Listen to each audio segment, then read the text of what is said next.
All right, this is part 2 of a tutorial on using GitHub in this for Community GIS, which is a class at the University of Georgia. In this section of the tutorial, what we're going to do is we are going to create a repository. We are going to clone it to our computer and then add our web page that we've created through QGIS Web in QGIS and post it online so that people can access it publicly. So you should be logged into your GitHub account. The other thing that's important here is that you have to have installed Git on your computer. Git is the underlying software that helps your computer communicate with a repository such as GitHub. There are other ones out there, but GitHub is one of them. And be able to pull down repositories, clone repositories to your local computer. So make sure you've installed this if you haven't already. So you've got your list of here's your profile page, right? And you've got your list of repositories. If you want to create a new repository, it's fairly straightforward, right? So you, on GitHub, you just click on New. We're going to call this repository Taxi Map, or you can call it whatever you want. Or actually, I've already got that one. Web Map. We'll call it that, right? And then we want it to be public. GitHub gives you pretty much unlimited free public accounts. And then you want to initialize this repository with a README so that there's a README document present. We'll go ahead and click on Create that repository. That's all there is to it. And it'll open right up. You'll see JSON Web Map. And there's just this README document. It's pretty straightforward. It's just got Web Map in it right now. If we wanted to edit that, we could. You can just open it up just like we did in the first half of this tutorial. Just add a line and say, I can edit this page, right? You can commit changes. So again, this is saying I want to make a change. When you do a commit through GitHub, it just automatically goes back into the repository. If it's a repository you can write to, added a line, right? And we'll commit directly to the master branch. Just make the change. There we go. And so now we've got I can edit this page listed right on there, which is great. What if we want to edit this on our computer? There's lots of reasons you might want to do that. Makes it easier to manage files, upload files, things like that. So to do that, what you need to do is to clone it. And Git makes this, again, fairly easy. What you need to have is a URL, an HTTPS address, which Git provides you, and copy that to clipboard. And then some client on your computer that allows you to pull those, to clone that repository to your computer. So in this case, we're going to use software called R, or RStudio technically. For those, we've talked about it a little bit in class. R is open source software that gets used for lots of different things, primarily data science, statistical analysis, things like that. It has quite a bit of actually pretty cool spatial analysis functionality at this point. You can do a lot in R that you can also do in a GIS, from mapping to certain kinds of spatial analysis functions.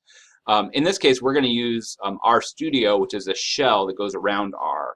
This that you see right here is actually R running within a larger shell called RStudio. It just makes R a little bit easier to learn.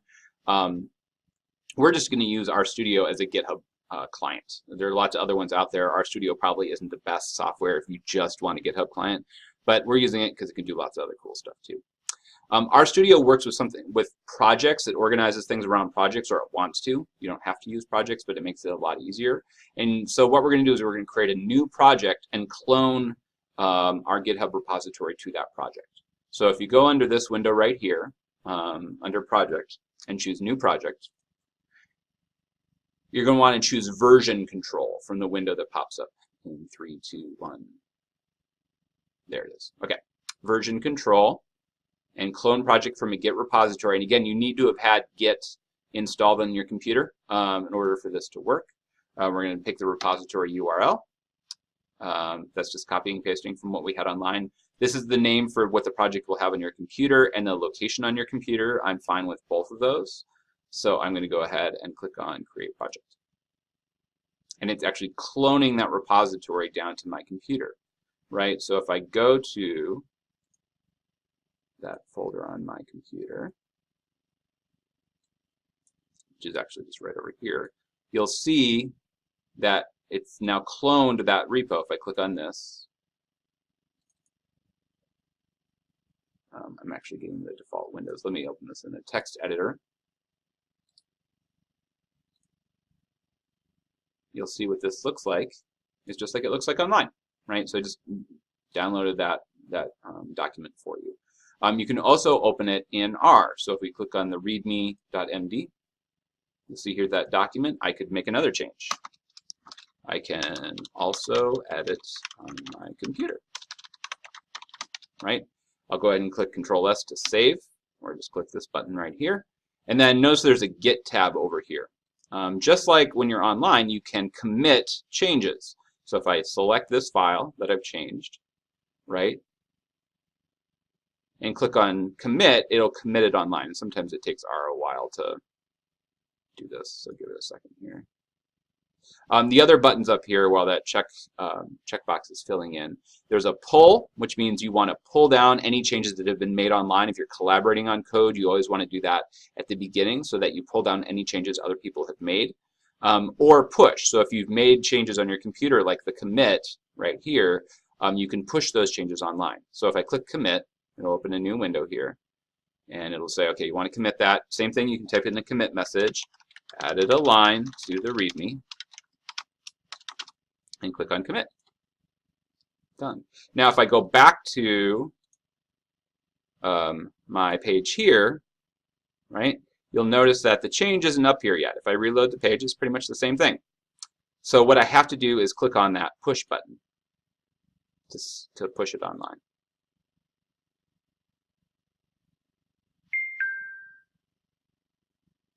So there we go. Click on close. And then now when I go back over to this web page and I reload it, should see that added text here.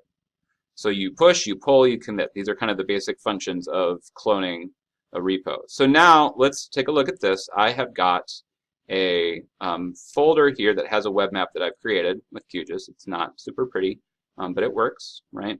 But it's only available on my local PC. I'm going to put it on GitHub so that it's available publicly.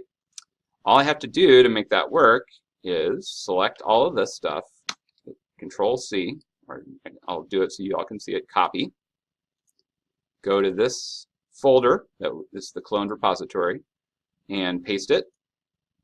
Got all these files here, boom, done.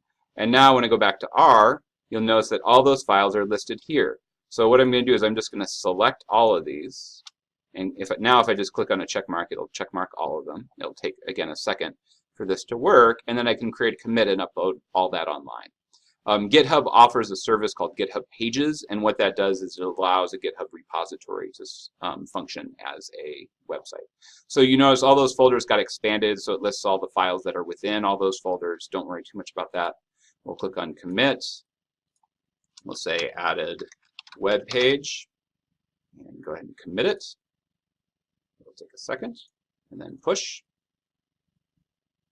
It says, notice here, branch is ahead of your master by one commit. So your computer is ahead of the online version, it's telling you. Okay, so that's all now up there. If we go back to this repo and hit refresh, we now see that all that stuff's been added. Now we can't just click on this page, we can't just send people to this page, because all we're going to get is the code, right? Even if we click on raw here, we're just going to get the raw HTML code that's on the leaflet map that QGIS created. So what we have to do is enable the GitHub Pages service. So if we click on settings, right, and then scroll down, you'll see at this point we've got GitHub Pages listed here.